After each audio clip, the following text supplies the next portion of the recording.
How's it going, Critter Family? Hope you all are doing well. I'm sitting here playing with little Ellie off to the side here, but we're going to be going over a video that has long since been requested for me to cover by Joel Beckman, or as I call him, Bully Beckman, Beckman the Bully.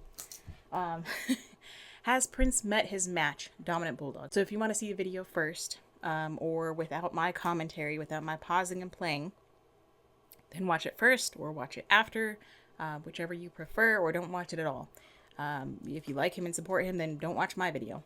I do these to give a voice to the dog, to point out things that I would do differently, to point out things that are not necessary and things that are straight up dangerous. So I don't, these videos are not just like a watch party. I know a lot of people do get irritated that I do a lot of pausing and playing, and I will try to play more of the video, but when it comes, to dismantling the things that he says, a lot of times, a lot of the trainers that I cover, every picture is worth 1,000 words. Of course, I'm not going to cover every frame of the video, but I try to put as much information as I can into a short period of time. So there's going to be a lot of pausing and stopping, and I don't always get through every video.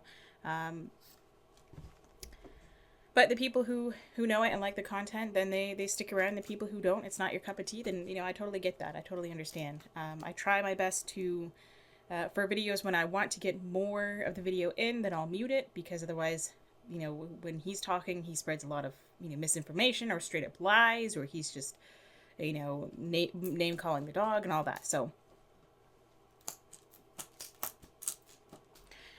So without further ado, no more yammering.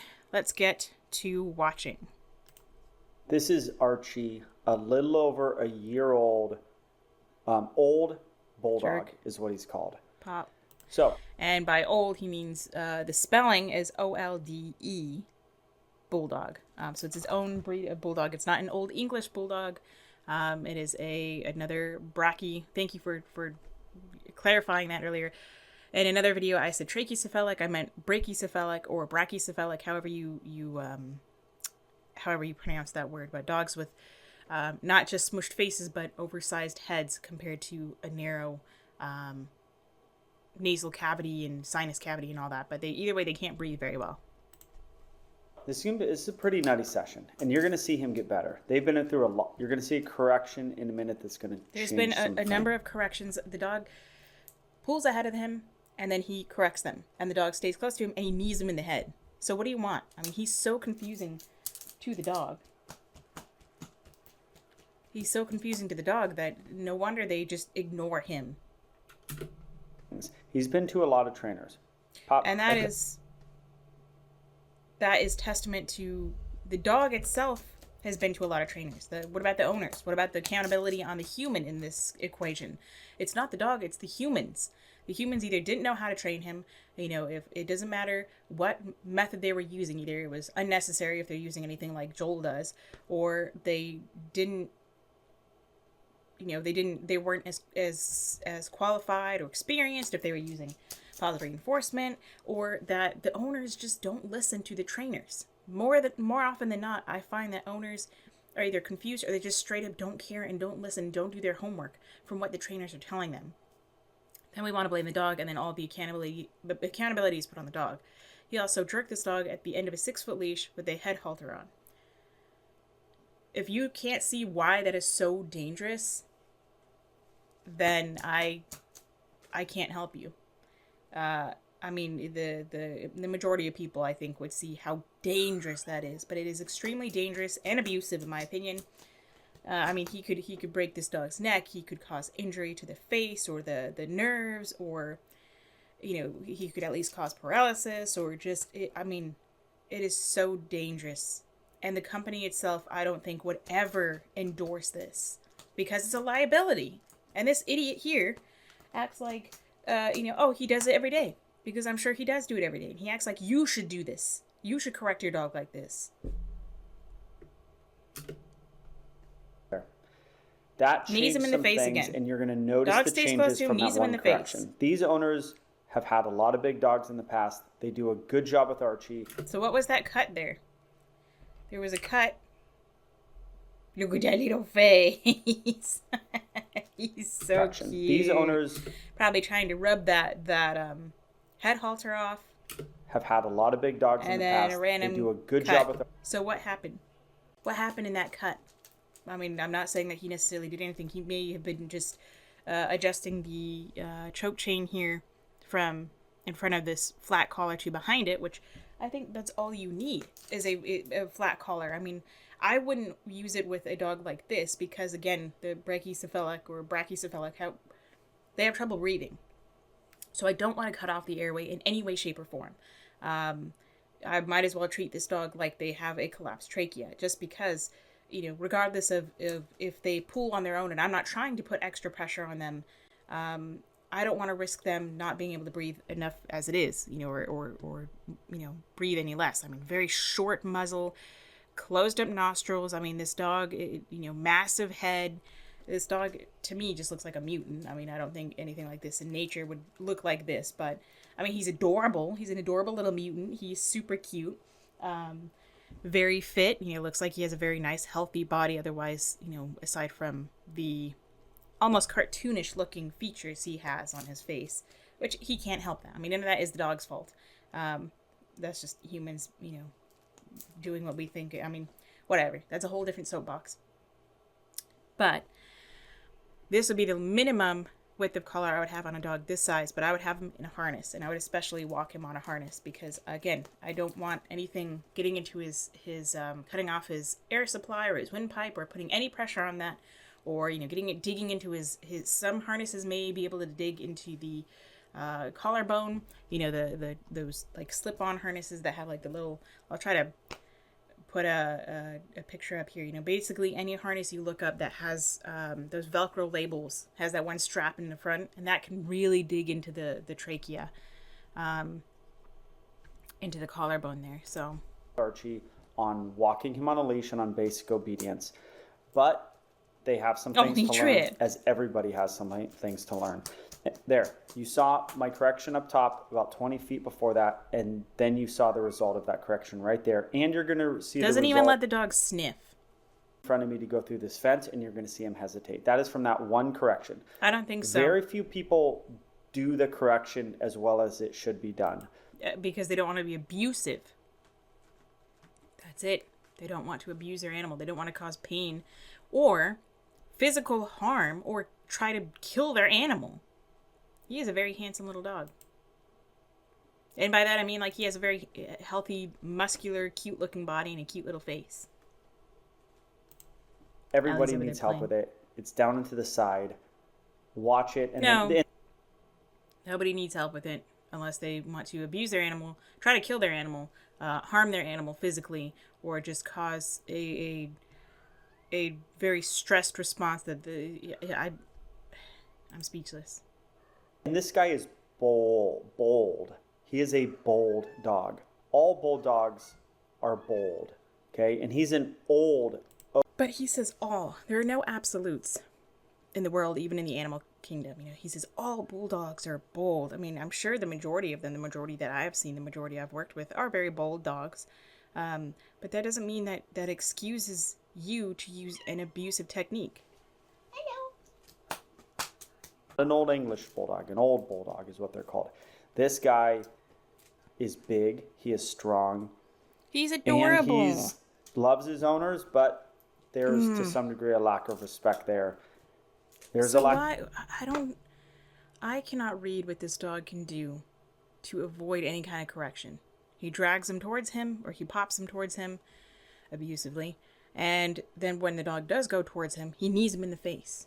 So what is he trying to accomplish? Everything he does is just confusing.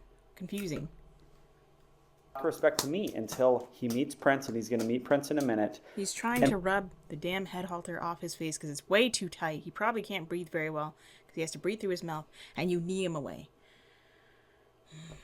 We're a minute and 50 in, and I'm getting very irritated. And it's not going to go well. He is not going to look good. So now he says, no, look at my leg.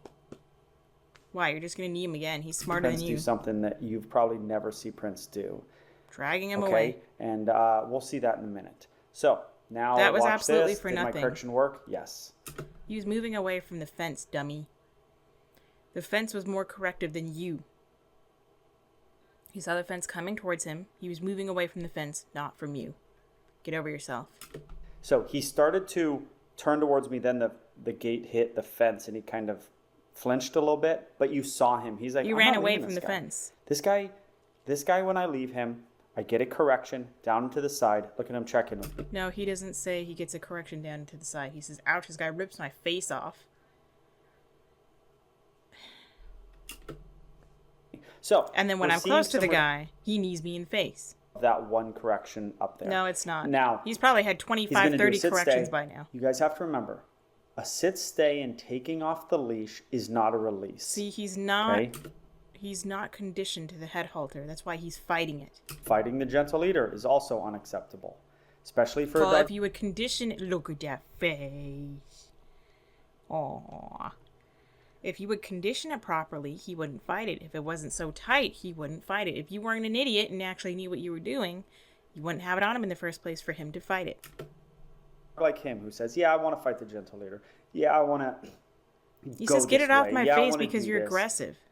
But Look at that taking little the gentle guy. leader off or the leash off is not a release. The release is a release. So just because I took that off does not mean he can go Pops anywhere. him He's and got corrects him. And this guy is like, he's in love with Caesar Milan. He follows that other idiot's abusive techniques. So that's where all this is coming from. It's all just from people who are afraid,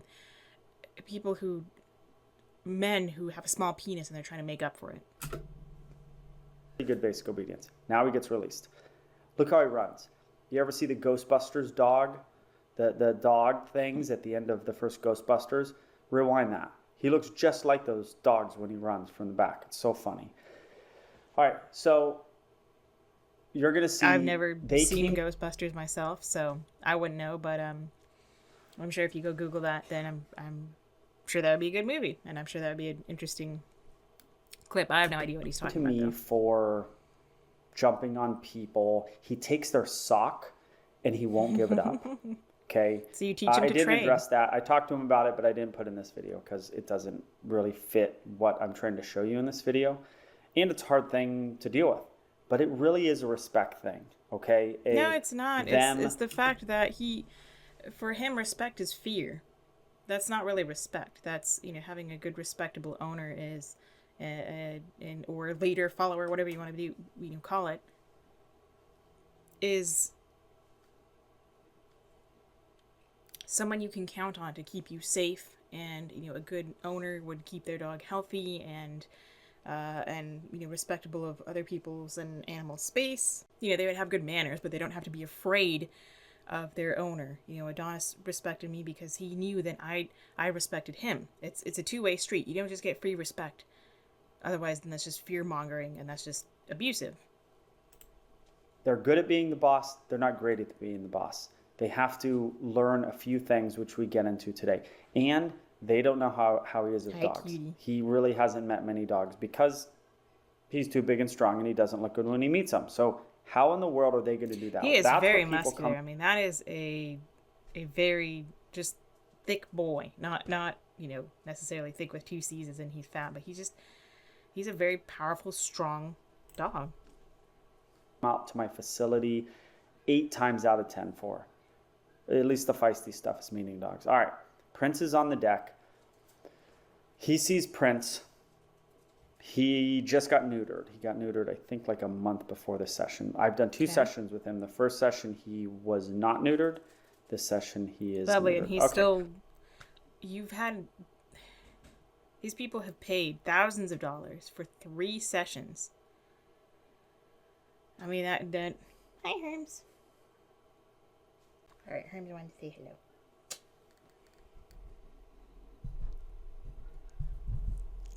hello. Sleepy little old guy. How you doing, Herms? So I don't know what he charges, but I know it's at least 1,000, maybe 2,000 per lesson. So these people, I have no doubt, love their dog, and they're willing to spend the money. But just because you pay thousands of dollars for someone who has a facility and a demo dog and all that doesn't mean they know diddly squat. Just because he worked at at SeaWorld, you know, this guy has proven himself time and time again that he knows nothing about what he's doing. Hey guys. Okay. So he's going to, low Ouch. correction right there, just for Didn't leaving do me. You saw it anything. the same one before. Knee Now him he's in the going to freak face. out Knee him in the right face. in a minute. Knee him in the And he face. leaves me, and I stop. Oh my gosh, Joel. That was such a hard correction. Fine. I didn't give a correction. No, The dog you gave- did. We're gonna go back. You're a lying asshole, so. You're a lying, abusive asshole. So we're gonna go back and this is why I cover this. We're gonna go in slow motion because he says that he didn't give a correction. Yes, he did. He's gonna jerk back when this dog gets there. And pulls back. He leaves me, and Or at least holds on to it. I mean, he could have broken this dog's neck. I would sue this man. Just because he has... I don't know how much money he has. It doesn't matter. It doesn't matter if he has $1 or $100 million.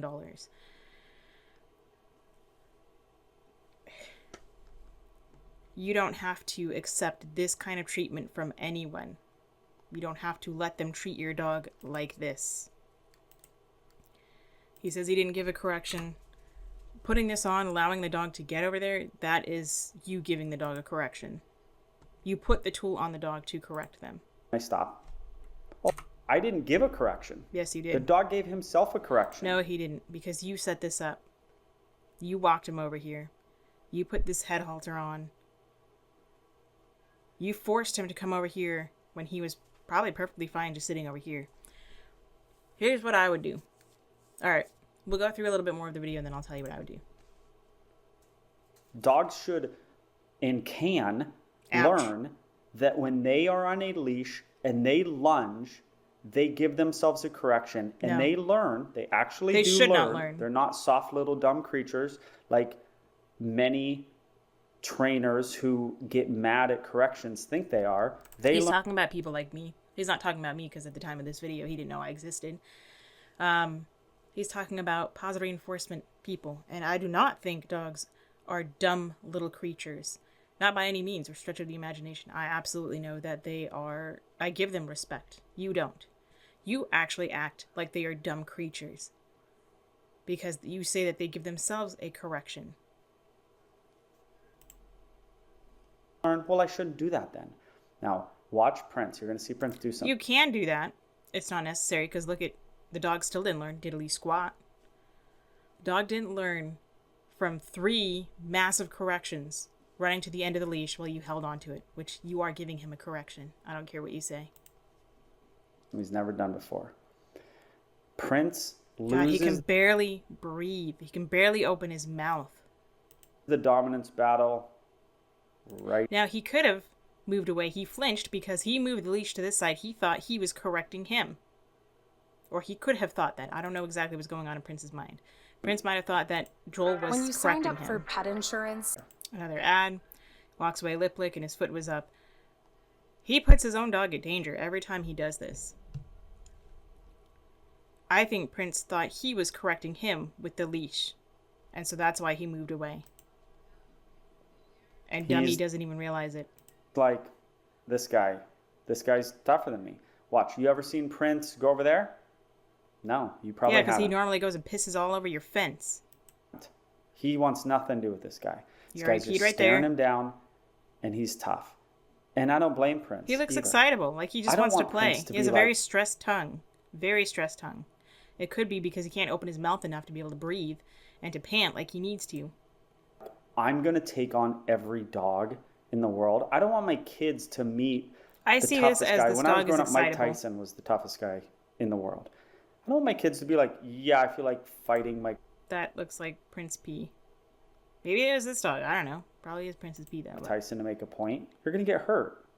I don't want Prince to come out and tell this guy what's up. He's going to get hurt, most likely. I don't know if this Prince, by the way, I he think Prince peed would on get hurt. trash can. You didn't see it. You guys always see Prince pee on the gate. He's like, I'm not peeing near this guy. Good. guy- This guy could actually teach Prince some manners. I don't think he's being aggressive at all because we would have seen it by now. So, I'll let it play a little more and then I'll show you what I would have done. It means business. Now, would he be aggressive if we left Prince out? I'm sure he would. That's Maybe what my he gut would if he were on leash. tells me. My gut's usually right about this stuff. No, So we're not you're going to do entirely that. And you're going to hear me wrong. go to the original audio here in a minute. So he just kind of runs into me on the way back, and now I'm kind of over it. And Because it happened to you, you sweet little princess. I'm walking away nicely, and he's like, no, You're no, not no, walking away nicely because you're dragging him with this on. So, okay, here's what I would do. First, I'd have him on a harness, or if I absolutely needed to, a martingale collar as white as this. And I would have us way over here. And we could have a dog over here. Behind the fence, maybe in front of the fence on leash, but I would make sure this dog is just totally chill, not looking at him, minding their own business. That's what I did with my Shiba. And as we're over here, I don't know, 30 feet away, 20 feet away, whatever it is, I would just have this dog, he could stand and do anything he wants on a 6-foot or 5-foot leash, whatever they happen to bring, and as long as he's loose. And if he, say he pulls, I'm going to move right or left. If he's pulling this way and I'm behind him, I'm going to move the leash to the right or to the left. Probably to the right, to get him off balance one step so he moves into pressure. I would teach him pressure and release on the leash until he's nice and soft on leash, meaning that it only takes this much pressure to get them to move in. As soon as they move into pressure, I release it. I'm not holding it still. There's a video in the description below that I link to showing how I do that in depth. Okay, there's an in-depth tutorial of how I teach that. There's also plenty of other trainers who teach it as well.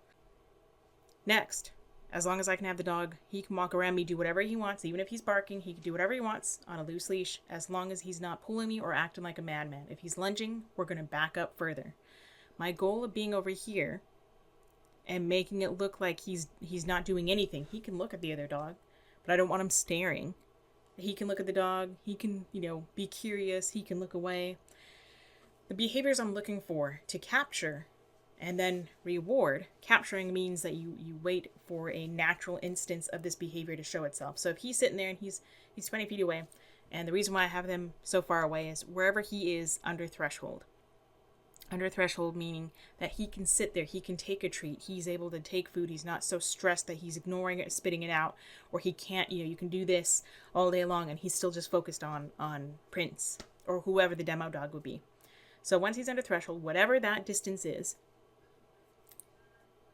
I would wait for him, for the behaviors I'm looking for to reward are him sitting, are him looking to me, him looking at the dog and then looking away on his own, him, looking at the dog with curiosity if he doesn't look away, if he's staring at the dog, not a hard stare, but he's just looking at the dog, I might make a kissy noise after a couple of seconds, or something, or something to get their attention. If they look at me, I'm going to mark and reward. By mark, I mean I would say yes and then reward, or I might use a clicker. You don't have to use a clicker, but the marker word allows us to communicate more clearly with the dog when they understand, oh, when I hear this word, I get a treat.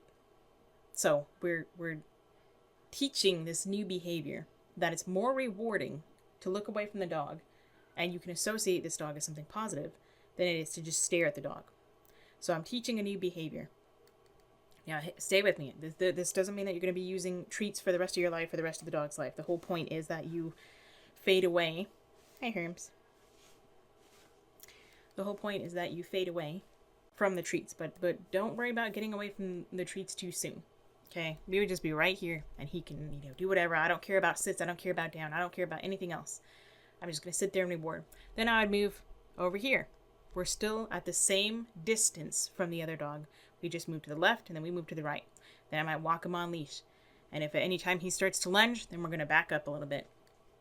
By back up, I mean, we're going to move and create distance. I'm not going to, if I have to drag him on a harness or a collar that, okay, we're probably already still over threshold, but I'm not dragging him on the face. My goal is not to do that.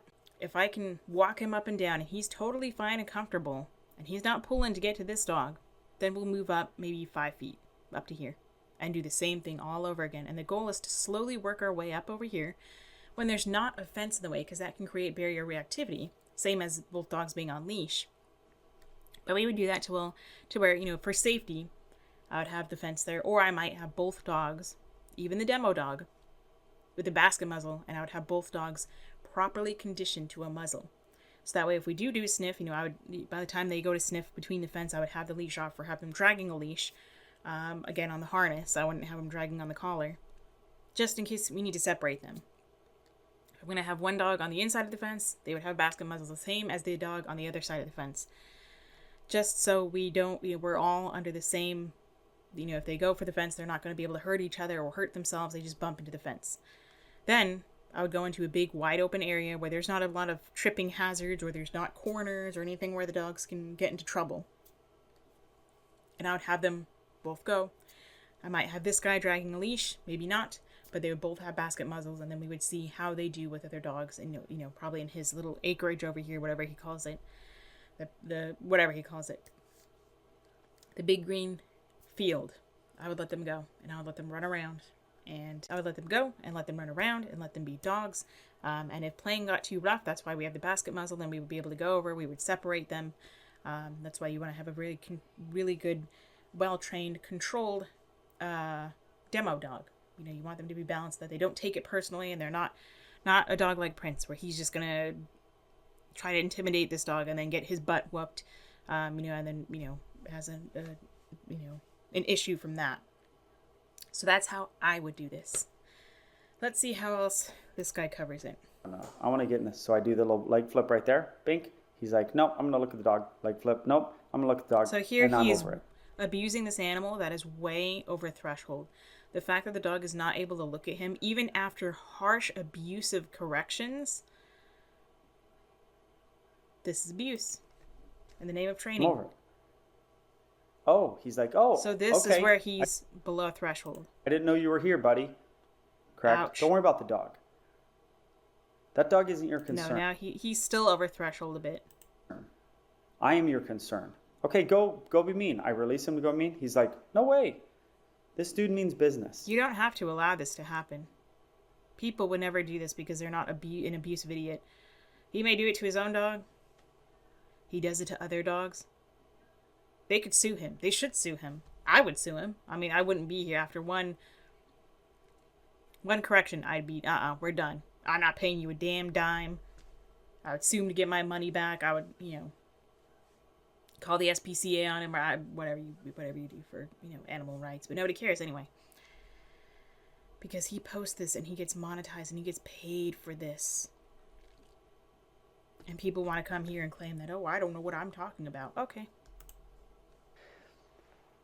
To be anthropomorphic, he needs to know he's not the toughest guy in the block. Prince isn't the toughest guy in the block. I'm the toughest guy in the block. No, you're not. You're just a very small man, with a micro penis, and you think you have to be the biggest person in the world. We get it, dude. Okay, you're able to abuse animals at SeaWorld. Now you're abusing animals here. It takes a very small person to abuse an animal. So, that's all you are. You're nothing. Not a macho thing. That's what this dog needs. That's what you use, is a macho thing. This dog doesn't need anything. This dog doesn't need a macho. It doesn't need abuse like this. It doesn't need aggressive corrections. This dog actually looks very friendly, and I think he's just overstimulated, and he doesn't need any of these corrections. I mean, I don't know. I don't know how these people can allow this to happen. I mean, I allowed stupid shit like this to happen with my own Shiba, so I'm trying to tell you so you can learn and you don't have to put up with this the way I did with my Shiba. Okay, we're going to the original audio, then I'll come back. So, why am I being like this now? Because, yeah, and... No, the owners aren't just as much of an idiot as he is. You guys know what just happened. You probably know half of it. Like, yeah, he didn't look good. Yeah, he stared at the dog in the eye. Prince is terrified. This dog is terrified. Yes. Prince never runs over there. Prince never marks that thing. He marks the dog. Yeah. Prince wouldn't make because he's just a bully. So he's trying to still get away with his bulliness, but he's just a smart dog and he's staying further away from this dog. Contact with him multiple times over here. In the same way you wouldn't make eye contact with me if I just rolled up to you and stared at you and what's up, and you're like, I don't feel like fighting today. Like what? And I'm just like, yeah, what's up, dude? Like, I don't mean I have to tell you the truth. I have to tell you the truth. Well, don't lie to us. Can't sugarcoat it. You guys, it's gnarly. Like, this isn't his house. And he's just like, let's fricking go, dude. No, he's not. This dog is actually just like any other bulldog I've seen him train. Is entirely fine. It's just he's just overstimulated, but because he's a bulldog and he labels him as dominant, he gets away with this baloney. I've been going long enough. If you want to see the second half of this video, then let me know. Make sure that you leave a, I don't know, a fire truck or something, you know, something bright red in the comments and let it be known that you want to see part 2, and then we will continue with part 2. Hope you all are doing well. Hope you got something from this video. Go say how to do to your little critters. Say how to do for me. Give them some kind of love and they appreciate. And until next time, practice peace, patience, and positivity.